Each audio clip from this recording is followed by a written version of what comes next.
Oknum guru SMP Negeri 40 Seram Bagian Timur (JU) berupaya melakukan pra-peradilan penetapan dirinya sebagai tersangka kasus ruda paksa. JU mengajukan permohonan pra-peradilan di Pengadilan Negeri Dataran Hunimua guna menguji kinerja aparat kepolisian menangani kasus ini.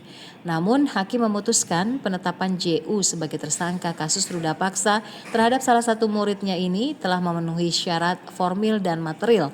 Hal itu sebagaimana diatur dalam KUHP dan Peraturan Kapolri Nomor 6 Tahun 2019 tentang penyidikan tindak pidana. Pada Selasa 11 November 2025, Hakim Hadid Sohih memutuskan menolak seluruh permohonan JU yang disampaikan melalui kuasa hukumnya Abdul Ghafur Retop dan Muhammad Rum Rumadutu tersebut. Keluarga korban ruda paksa serta elemen pemuda mengapresiasi putusan hakim. Hari ini tanggal 11 November 2025 saya dan seluruh kawan-kawan ketua KNPI, KPU KPI menghadiri sidang putusan pra-peradilan di Pengadilan Negeri Dataran Hunimua.